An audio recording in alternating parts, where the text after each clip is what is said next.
Hello there, welcome to Watson's Daily TV. I'm Peter Watson and I'm here with my take on two major topics in this morning's business news distilled for you in 3 minutes.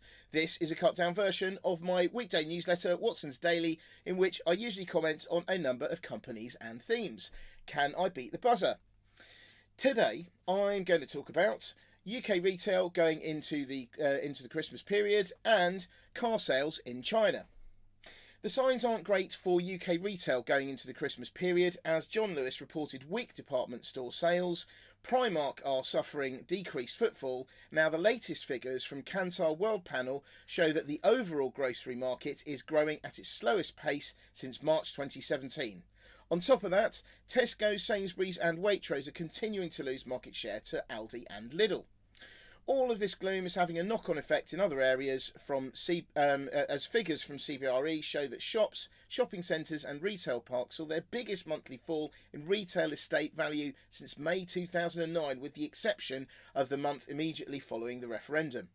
Some say that valuations are likely to continue on the downward trend, and if they're right, this will start to hit pension funds who invest in retail property. The second thing I wanted to talk about today is the news about China agreeing to cut tariffs on imported American cars from 40% down to 15%.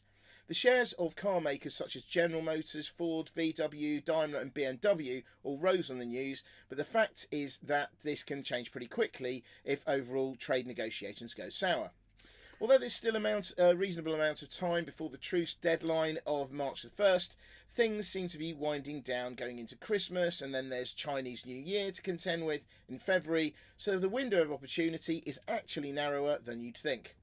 Mind you, it may be wise not to get too excited about the prospects of selling into the world's biggest car market, as the latest figures from the China Association of Automobile Manufacturers shows a massive monthly slowdown, which could lead to the first annual decline in car sales for 30 years.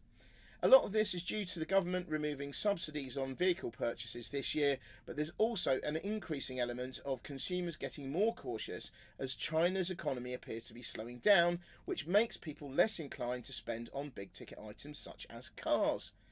You can get more detail on these stories and more in my daily weekday blog on watsonsdaily.com. For instance, in today's edition, I talk about Hyundai's big investment in fuel cells, rising UK wages, Verizon's big write-downs and cuts at WPP. Anyway, Watson's Daily is intended to give you the essence of the day's commercial news with opinion. You can read the whole thing in anything between 1 and 7 minutes, so please go to watsonsdaily.com to find out more if you're interested. See you tomorrow and thanks for watching. Watson, out.